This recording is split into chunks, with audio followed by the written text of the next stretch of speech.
Well, good morning. We are few but mighty this morning. It's wonderful to see you here. Is there anyone here for the very first time? No. Oh, okay.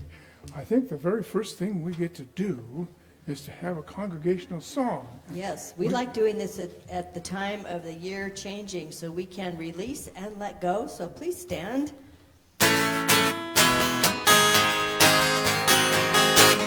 I release and I let go. Let that spirit run my life. And my heart is open wide. Yes, I'm only here for God. No more struggle, no more strife. With my faith I see the light. I am free in the spirit. Yes, I'm only here for God. I release and I let go. Let that spirit run my life. And my heart is open wide. Yes, I'm only here for God. No more struggle, no more strife. With my faith I see the light. I am free in the spirit. Yes, I'm only here for God. I release and I let go. I let that spirit run my life. And my heart is open wide. Yes, I'm only here for God. No more struggle, no more strife. With my faith I see the light. I am free in the spirit. Yes, I'm only here for God. I am free in the spirit. Yes, I'm only here for God. Wonderful. All right. That gets us warmed up and moving this morning. It's always a joy to be able to share some time with you, and doing so on Sunday mornings is especially joyful. I don't know about you, but we had a great Christmas in our family. Did all you pretty much enjoy the holiday? Get a chance to meet some folks that you haven't seen for a day or two? Yeah, maybe even longer. You might, perhaps you brought a poinsettia and your name is on the list in the program. It's a time for you to be able to take them home. So today, if you purchase one, take it home with you. And that would be a good gift for your family. Let's see, there are a few announcements that we'd like to review this morning. Sunday potluck is next week. If you'd like to bring a dish, that would be really fine. You may sign up in the library. A new class starts next Sunday, January the 7th, based on the book by Edwin Gaines, The Four Spiritual Laws of Prosperity. This class will be held on 4 Sundays from 1 to 3. Cost is $90 if paid in the first session and $25 per session. Tuition assistance is available. I know Cheryl Guess is there, she is, and I've been preparing for this class, and it'll be a fun one. We're going to team teach the class. Our next Soup for the Soul is on the 3rd Sunday, January 21st. Sign up in the library. Don't forget about our Friday book study group. I don't see Kathy. Kathy Daniels is leading that, and they're taking on the book The Biology of Belief by Bruce Lipton, and that's a very fine book. It's a good read. There will be childcare available during the service beginning next Sunday. Confidential prayer requests are in the pew. You fill one out, please, if you'd like some prayer support. And if you're feeling called to be of service, check with one of our ministers for more information. The Science Mind magazine finally arrived, and it is for sale in the library. It's 2 months in one. Is there anything else that need to be announced at this time? No? Okay. Then let us proceed to our opening prayer. And we have Cheryl.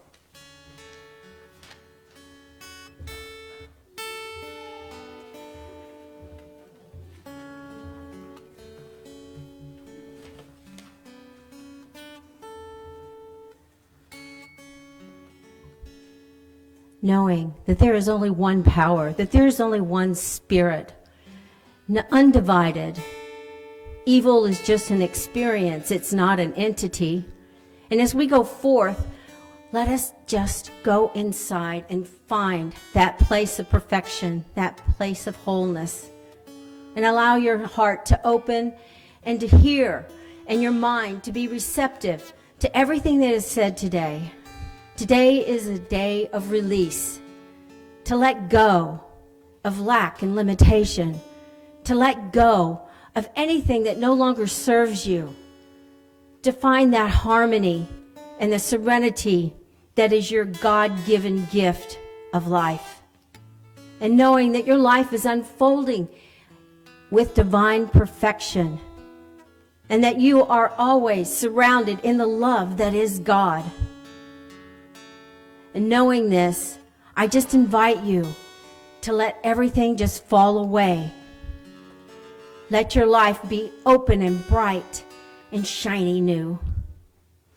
And I am just so grateful for every person present today. I am so grateful for all those that are not here today as well. And knowing that God's healing and God's gratitude for us as well as our gratitude for Him. That we are essential. We are this spirit in action. And with this, I just release my word to the law, knowing that everything unfolds as it should, and that God is always, always wherever you are. If this resonates with you, please join me in saying, "And so it is." Our affirmation for the day, if you'd like to join me, 1, 2, 3. Today, I release this year with gratitude, thankful for its gifts and the lessons it had to share. So, I will welcome the coming year, choosing to build on these lessons. The future holds the promise of renewal and the greater yet to come. And so it is.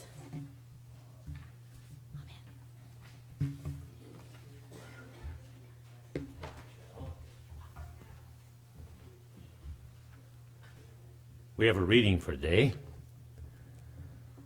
It's called Revealing Your Core Values, and it comes from the Science of Mind magazine. Great magazine.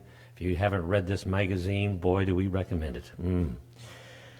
It says, starting with Carl Jung's comment, "Who looks outside dreams, but who looks inside awakens." And then good old Ernest Holmes speaks out of the writes in the Science of Mind magazine, Science of Mind textbook. "The universal mind contains all knowledge. It is the potential ultimate of all things. To it, all things are possible, and to us, as much is possible as we can conceive." I like that. And the body of the Revealing Your Core Values says this: "Our wholeness is not self-initiating. This truth is something we all must understand. We must choose from our wholeness what to think, what to do, and how to live our lives accordingly. Nothing is thrust upon us. We are always at choice. Ours is to make informed choices that best serve our continued spiritual awakening. And to do this, we must know what our core beliefs are and use them as tools for setting the intentions that move us forward in conscious and powerful ways. The most effective process I know for preparing our way is to identify our personal values, recognize them, and to do this, be prepared to write down what is revealed when you're asking yourself, what are my core values? They could be things like honesty and integrity, equality, clarity, or love. These values, along with your purpose, identify the foundation of your spiritual nature. Your values must already be abundantly present in your life rather than values you hope to acquire. and identify what you must release, let go. Because these values, they can also change. So reviewing your list regularly keeps your values relevant. And by revealing these personal principles and armed with your purpose in a statement, you have everything you need to create a powerful plan for your future. Just do it. And there's an affirmation that says, my highest values are the tools I use to direct my life in meaningful, productive, and powerful ways. And so it is. The next song is a call and response song. So you don't need the words, but Blaine will call, and then I'll respond with all of us. So we'll just be echoing what Blaine has to sing. It's called... And this is an opportunity to look inside to that awakening. Check 1, 2. Test.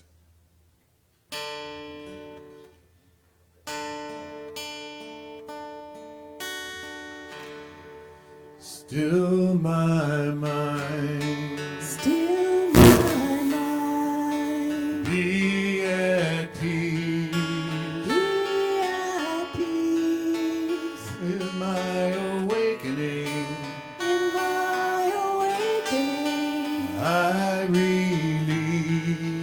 I release. Free my soul. Free my soul.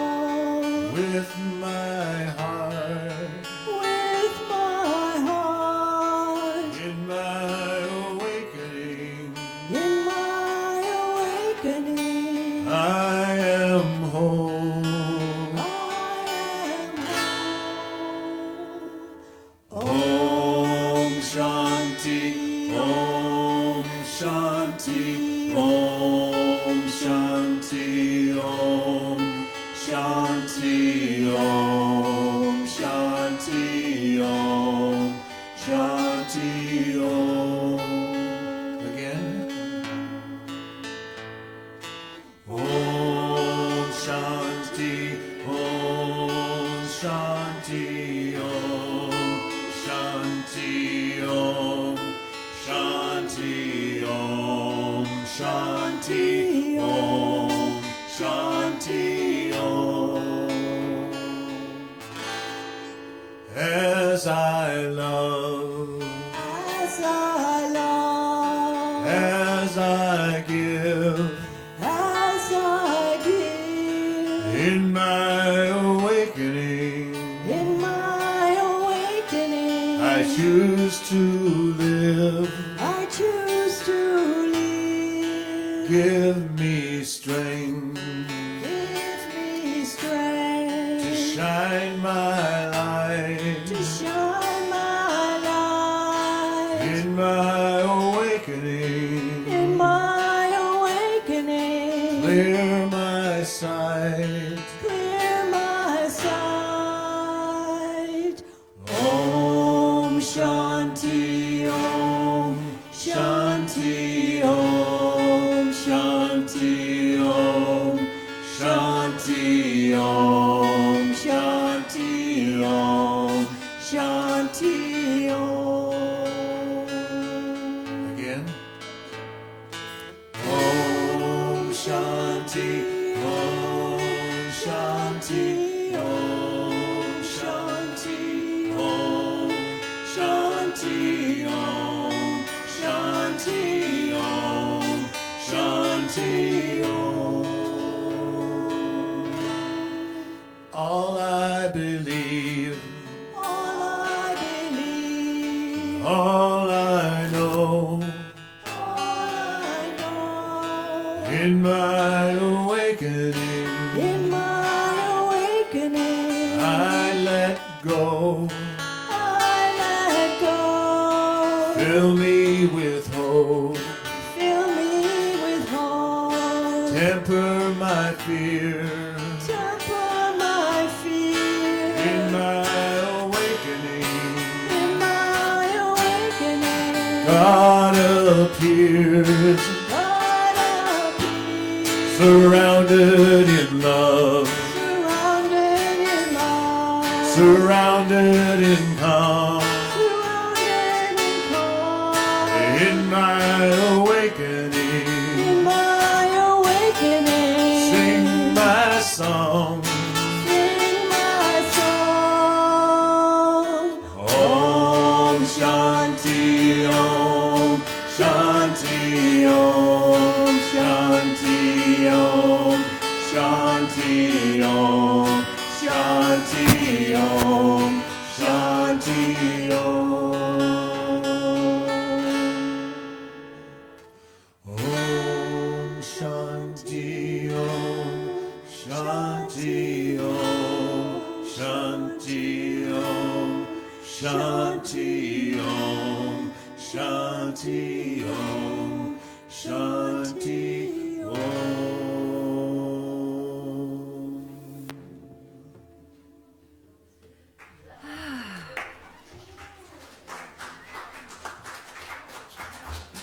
We are fortunate indeed this morning to have with us a speaker who never fails to catch our imagination and inspire us to good things, Reverend Julie Applegate. Yeah, you gotta love introductions. Thank you. Oh, good morning. And almost Happy New Year. Am I the only one who gets like the 31st and the 1st so mixed up? Yeah, I guess, maybe. So today we're doing a burning bowl ritual, and I have always liked this for the same reason that I have always liked Mondays and New Year's. And I have felt this way since I was a teen. I could not wait for Mondays. Like Mondays were like a starting over. No matter what I did or didn't do the week before, I get to have a do-over. It's just always felt that way. So I look at the burning bowl as kind of like I'm ready to be a do-over next year. I say that every year, and then the next year I have another do-over. But anyway, I'm so excited about this ritual. How many of you have participated in a burning bowl ritual before? Yeah, a lot of you. Okay, and those of you who haven't, it's really cool. So, and today, though, I want us to do some deeper work. Usually at the burning bowl, we look at something we'd like to release, and we're going to do that, absolutely. But something from the year past that we're going to release, and we will do that. And I would like to just invite us to begin a journey this year on some deeper work. And when we put, you'll be invited to write something on a piece of paper that you're going to be given, and then we'll burn it. But it's what that does when we do that. It's like a prayer. Well, everything is a prayer, isn't it? Every word, every thought is in some way a prayer. But this is conscious prayer for something good. And we release something, and then lo and behold, guys, doesn't it just pop up again during the year? It's like, where did you come from? I thought I let you go. I burned you up. But that does not mean ever that this isn't working. Because when we set an intention, something in the universe moves. We love quantum physics around here because, well, I think we all love anything that affirms what we already believe, right? There's a name for that, which I can't think of right now. Just affirming what we already believe. But what we are told on a deep level of quantum science, that thoughts are power. Somehow they move, maybe energy, light, I don't, who knows, into manifest form. So when we set our intention, it's like a prayer that goes forth. And those things that happen to us during the year are opportunities that we are given to unfold. And I'm not saying miracles don't happen, and the minute we affirm something, it's like done, an instantaneous healing or something. But generally, for most of us, there's something to work out. So this is really powerful. And there's always something underneath an experience that we want to release or that's causing us difficulty. And years ago, I love reading. Do any of you remember John Bradshaw and his work? Yeah. And he was very charismatic, and he did a lot of work on shame, actually. And then Brene Brown, who is more current, has been doing a lot of work around this. And the first time I heard her speak, I thought, okay, well, that's interesting. But it didn't strike me as anything I wanted to pursue or look at, because I was feeling like I had done so much in this work. I really knew deep down that I was the wholeness of God. And that's why my life is perfect on a day-to-day basis.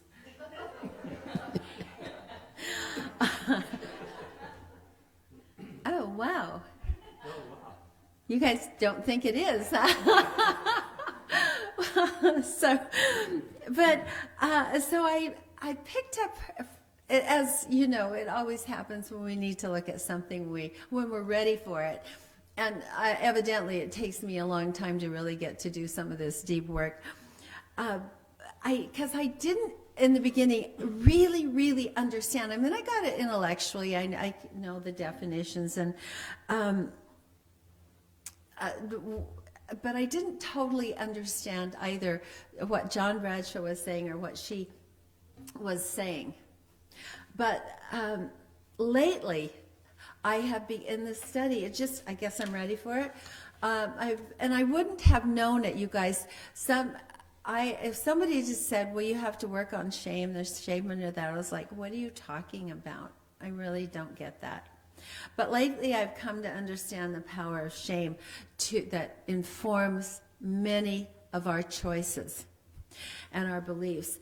And when we speak so often about how we're divine and we're one with God, and yes, we're in human form and we have all those experiences in human form, but underneath we are whole and perfect, and that a lot of our issues come from believing we're not enough, and we say that all the time.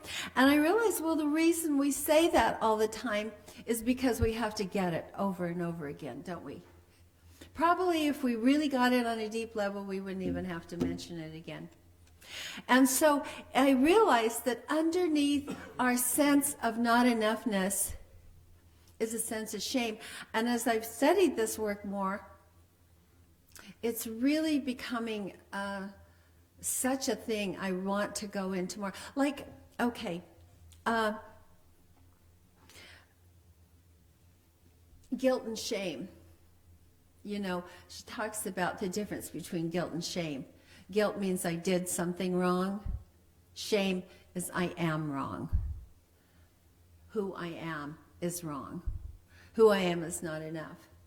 A very big difference. And I'm not, and well, a lot of times we just don't want to be wrong. And here we're very positive thinking, teaching.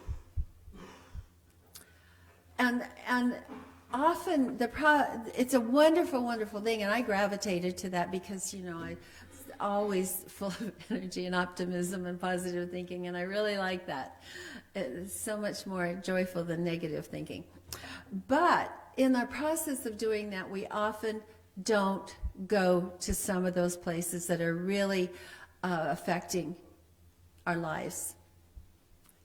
And so shame, you know, means that what I did wasn't wrong. I'm flawed somehow, me personally. Not my actions, but somehow I am. And, you know, what comes from, well, a lot of things. I'm going to talk about that in a second. But one time I was meeting with a counselor, and she wanted me to admit I was flawed. And for some reason, I could not say that. I just could not say that. And I didn't have time to think about it because I was so wrong in the session because I couldn't admit I was flawed. And that was, if she'd have said that you make mistakes or something, I might have got that. And I couldn't say it. And so I was kind of excoriated because I couldn't admit that I was flawed. And I get it now. You know, I really get it. Brene Brown had this to say about it. She said, shame is an intensely painful feeling. We are flawed and therefore unworthy of being loved or belonging. And connection is primary, she says, in our lives. And where there's a lack of belonging, there is always pain. And I read that and I thought, that's why I could never say that. I could never affirm that. I just couldn't affirm that. However many mistakes I make, I know that deep down there, the soul essence of who I am is the divine expression. And I am in human form and all of that stuff. So that was really interesting. Because that's such a huge statement. It took me a lot of working through on this. And, where do we get shame? I think, like she said, other generations use shame a lot in disciplining and maybe with all good intentions wanting us to behave better, like we could be shamed if we didn't. I don't know that that's done so much anymore, but we pick it up anyway. We just pick it up.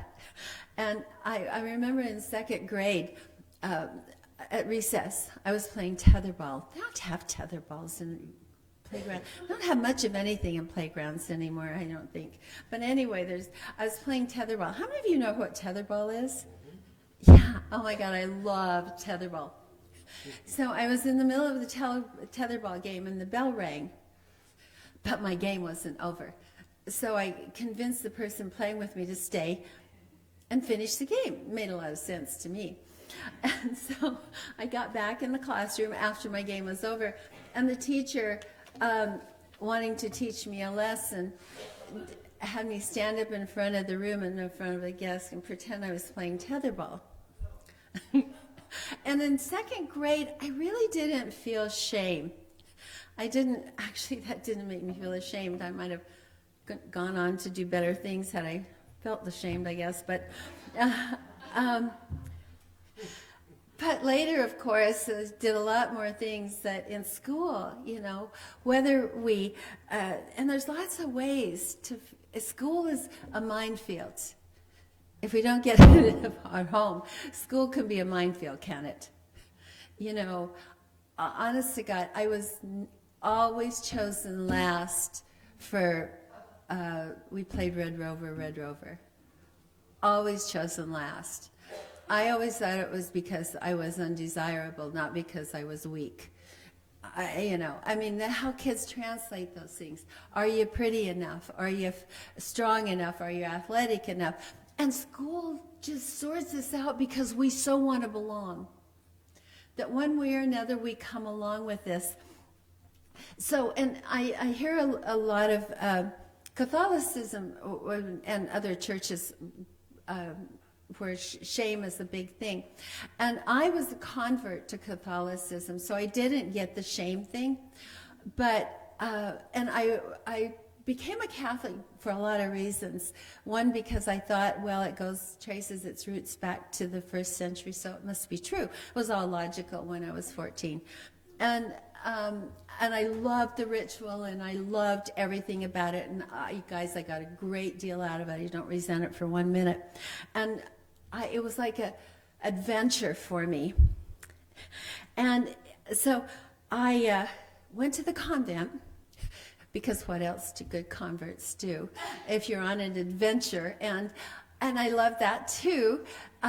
Fortunately, it was a kind of a liberal group for me, but they had ancient rules. And I don't know, I think those have changed drastically these days, but when I was there, they were still using the rules that were created in like the 5th century. And not bad, but they had, okay, so one time, well, I know, and those of us who were new, like postulants or novice, we were low on the totem pole. And so we had to do like the grunt work in the kitchen, which I didn't mind because it was kind of fun because there were a lot of other young people around.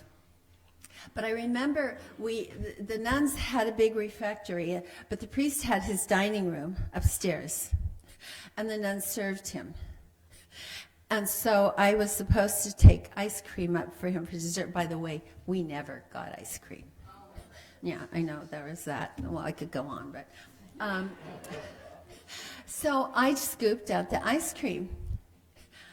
And the cook who was there was actually not a nun. She was just hired. I got in so much trouble. I thought the world would come to an end because you sliced the ice cream and you didn't scoop it, and I could not take a messy scoop up to Father. So I was supposed to, apologize, which eventually I did, but with no sincerity. We're slicing the ice cream wrong. But now I'm making it look bad, but it really wasn't bad experience. It was kind of good experience. But one thing I learned about nuns is they just expect you to know everything. And I was 17, and I came from a Mormon family, and I had never made tea in my entire life. And these nuns were from a country where tea was big. And so because I was low on the totem pole, I had to make the morning tea for the nuns. And so tea is a mystery to me. So I get hot water tea. And it was leaf tea, you guys, not tea bags. And so I put a bunch of tea leaves in a pot, poured some hot water on it, and proceeded out. They served the Mother Superior first and then on down in rank. And so when I went to serve the Mother Superior, what came out in her cup was a whole pile of tea leaves. I mean, and so that what you do in those circumstances, guys, you get down on your knees and you kiss the floor and you acknowledge your fault. Now, you're going to think that's awful. And I think the idea was to humiliate and make you humble. I loved the whole thing. I felt like I was in medieval Europe. And it was, I never felt humiliated, and maybe that's why I didn't do well. But things like that, I mean, like the whole system is set up to make us do the right thing by making us humble. Some of us are immune to humility, but so, one way or another, in high school, I guess you're judged by a lot of things, right? How you fit in, are you really good at this, or, I don't know. But we can pick it up somewhere. So I want to read a story to you. Now, for those of you who've been here for a while, I have shared this story before. It's not like I don't have a lot of material. But there's something about this story that always intrigued me.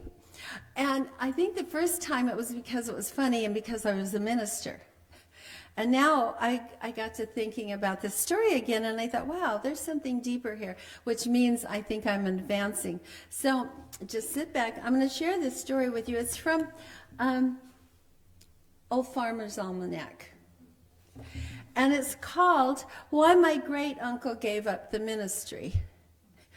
And it's actually a true story, but it was written, I think it was published, I can't remember when it was published, but it's actually based on a true story. So the following sad but true tale concerns my great uncle, a wonderful, jolly, beloved man who was over 6'4" and probably weighed close to 300 pounds. He was very well educated, Colgate University, Doctor of Divinity. And in the early 1900s became a full-time Baptist minister. A kind, gentle man. Uncle Alden Bentley's only real fault seemed to be that he was terribly clumsy. As a young minister, he was paying a pastoral call one day on a woman in Dillon, South Carolina, when he inadvertently sat on her chihuahua, Twinkie, and killed it. As the lady searched and called for her dog throughout the house, Uncle Alden felt underneath his hip and realizing what he had done, panicked, slipped the dead dog in his coat pocket. Although he was devastated, he could not bring himself to tell the woman what had happened.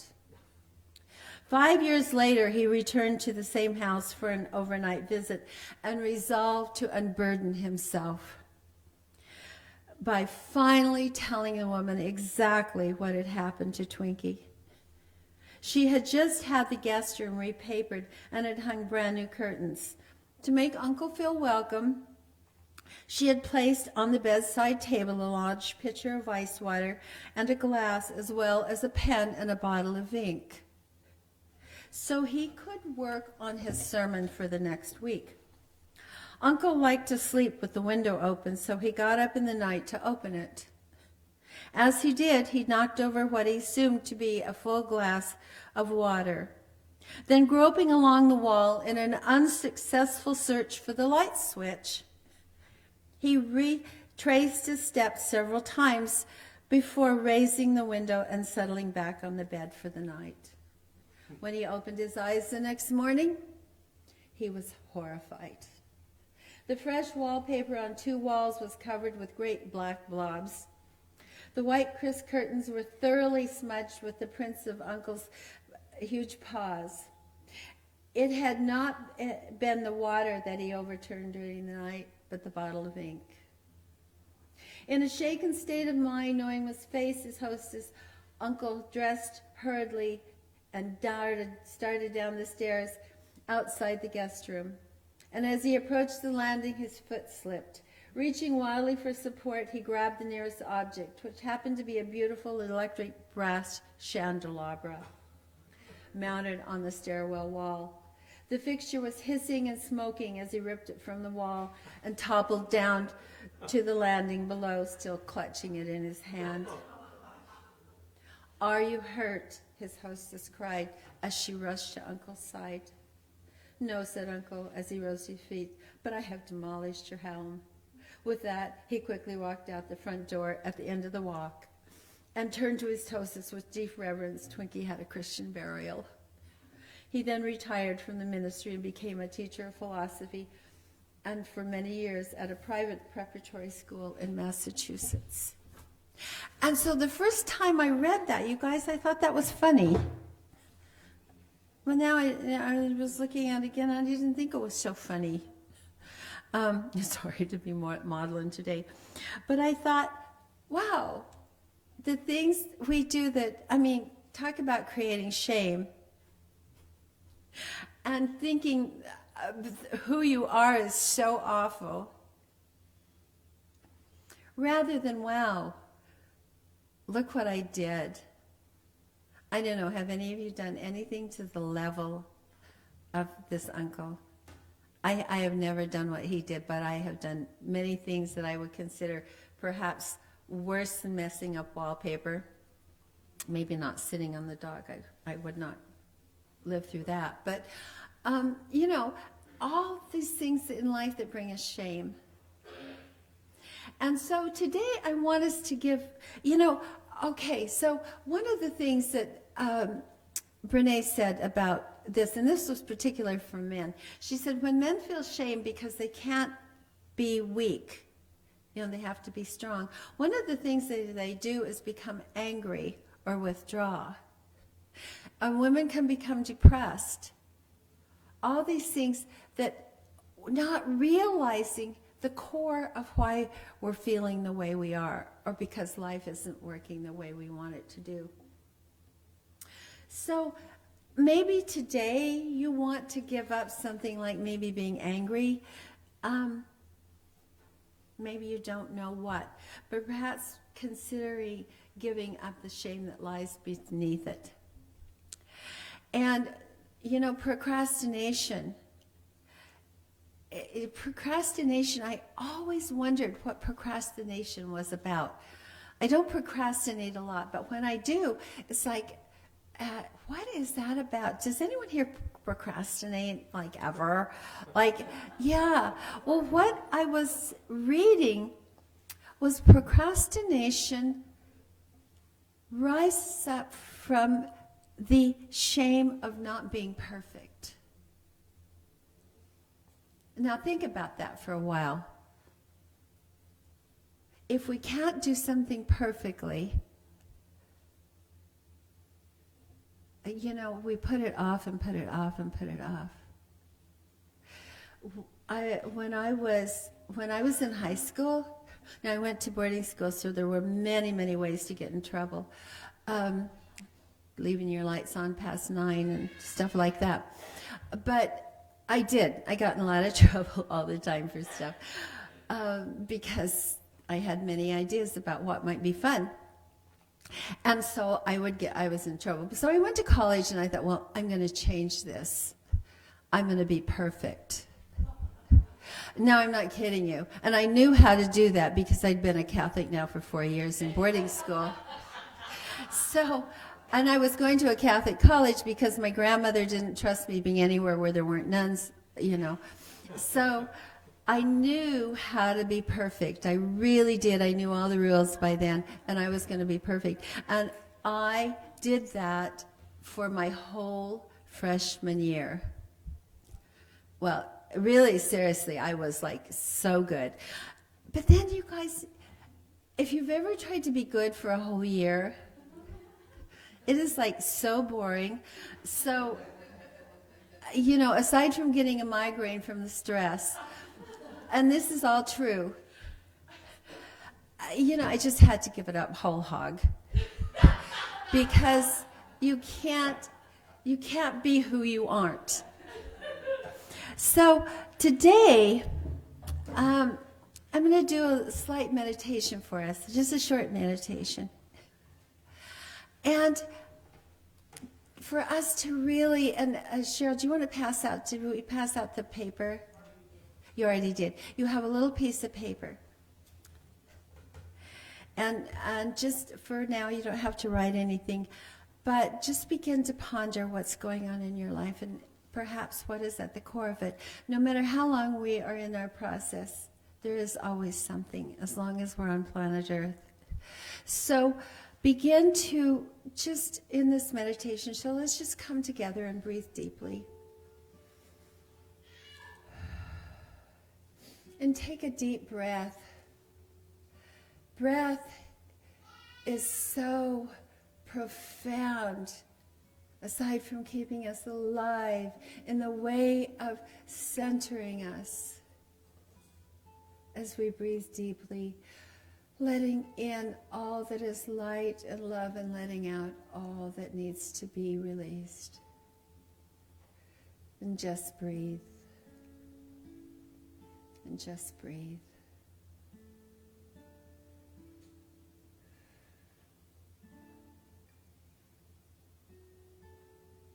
And allow the spirit that is you, your soul presence, your guide, whatever that is that you identify, spirit, God, to identify for you that place in your life right now that is an awakening place that is serving your greater realization.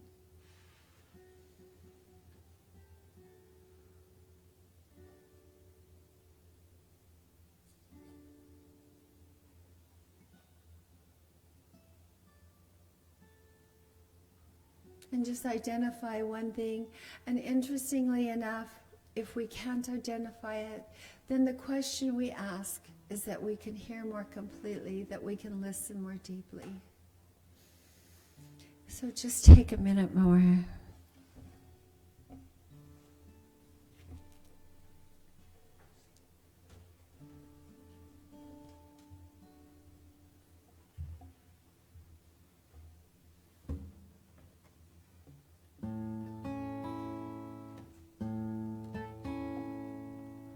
Don't be looking at life through colored glasses. Looking at life through colored glasses. Don't be hiding out in life's tall grasses. Don't be afraid of the shining sun. Don't let life put you on the run. Don't be afraid to let go of the past. Let your heart be clear at last. And looking in every face, you can see amazing, amazing grace. Ah, how sweet that sound. Saved a soul like me. I once was lost, but now I'm found. Was blind, but now I see. I was grace. You gotta know it was that grace that taught my heart to fear. And grace my fears release. How precious did that grace appear the hour I first believed. When we've been there 10,000 years, bright shining as the sun, we've no less days to sing God's praise than we first begun. Oh yes, amazing grace, how sweet that sound that loves a soul like me. I'll never be lost, 'cause I've always been found. I'll always be found, never bound. I will always be free with amazing grace.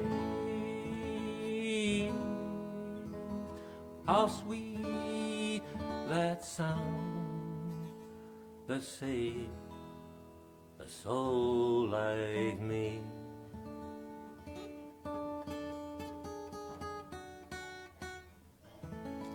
And you know that song that is so powerful, you know where it came from a fellow who had been a captain of slave ships that brought slaves picked up slaves from the people that were selling them and delivering their countries.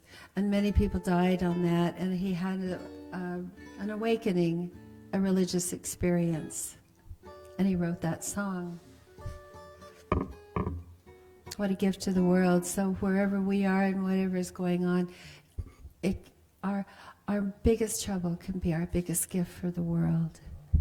So take that paper that you have and write on it what you choose to release, what you choose to know. And in a moment, we're going to release that into the flame. So just take your time. And do you have any paper?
just hang there and I'll burn it.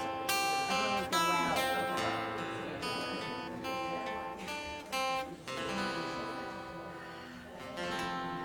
out. So isn't that wonderful how we just drop it into the flame and it's gone?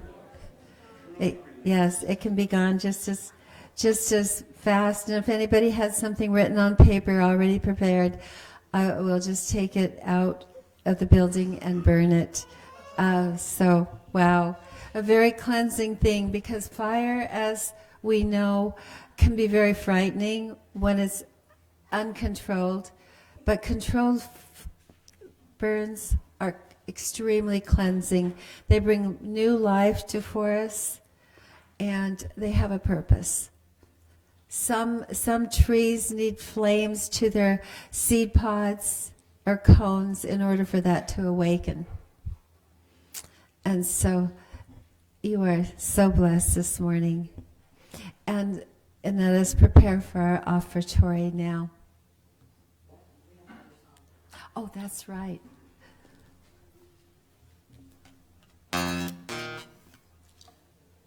So this is a song about breathing the same air. In fact, that's the name of the song. We breathe the same air.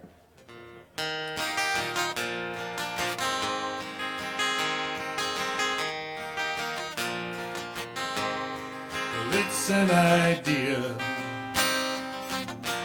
whose time has come. A new generation decides as one of the same small planet we are born. Never been so obvious before. We breathe the same air, drink the same water, walk the same earth, touch the same sky, breathe the same air, and I think we ought to get along better, you and I, you and I. The future of history is crystal clear. The borders between us will all disappear. Of the same small planet we are born. There's no foreign country anymore. We breathe the same air, drink the same water, walk the same earth, touch the same sky. We breathe the same air, and I think we ought to get along better, you and I. Well, some say I'm out of touch with the time, that this world's no place for a vision like mine. Well, I can see it, and I can believe it. There's so many lives on the line. There's so many lives on the line. Let's sing together. We breathe the same air, drink the same water, walk the same earth, and touch the same sky. We breathe the same air, and I think we ought to get along better. You and I, we breathe the same air, drink the same water, walk the same earth, touch the same sky. We breathe the same air, and I think we ought to get along better. You and I, get along better. You and I, you and I.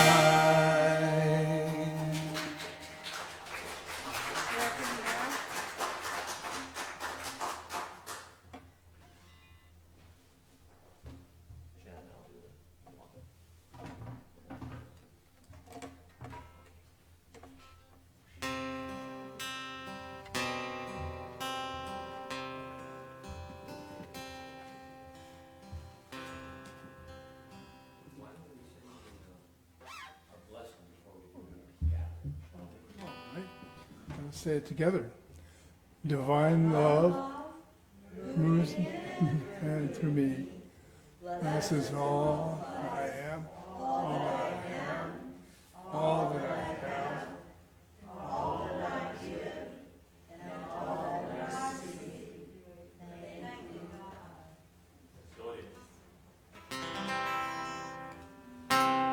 Blessed always, blessed always, for the arms of God surround us. Let our joy be so triumphant that we rest in God and say Amen.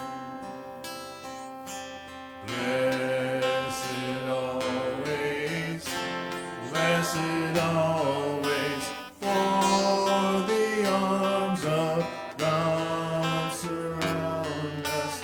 Let our joy be so triumphant that we rest in God and say Amen.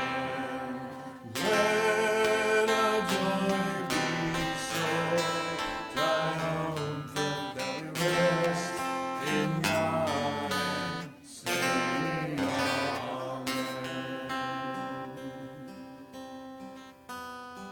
Oh, blessed indeed. Blessed indeed is releasing. Releasing that which has troubled or disturbed our minds, or perhaps our families, or our communities. Letting it go. Focusing now on what is ahead. Focusing on the truth about ourselves. That we are indeed worthy. We are able to stand forward and perform exactly according to the nature of our inner being, which is divine and filled with love and compassion, and which is filled with confidence. So let us know that we are blessed by every gift here this morning, and we give freely from our hearts. As this is, let it be, and let us say together, and so it is.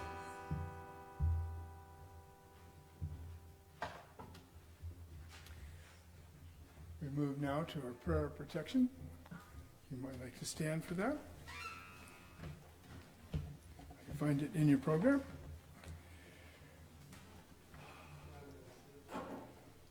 The light of God surrounds us. The love of God enfolds us. The power of God protects us. The presence of God watches over us. Wherever we are, God is, and all is well. Let's join hands and sing our peace song.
Happy birthday to you.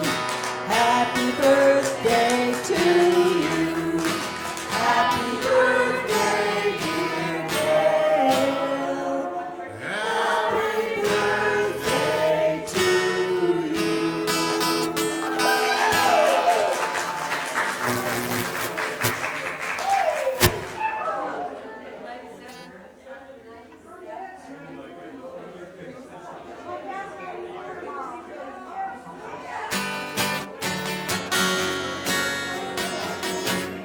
I release and I let go. I let the Spirit run my life, and my heart is open wide.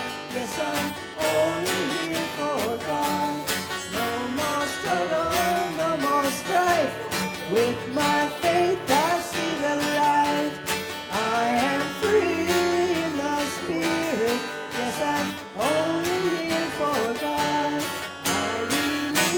And I let go. I let the Spirit run my life, and my heart is open wide. Yes, I'm only here for God. No more struggle, no more strife. With my faith, I see the light. I am free in the Spirit. Yes, I'm only here for God. I am free in the Spirit. Yes, I'm only here for God. Only here for God. Nothing else, nobody else, no other creature else. Only here for God. That was an awesome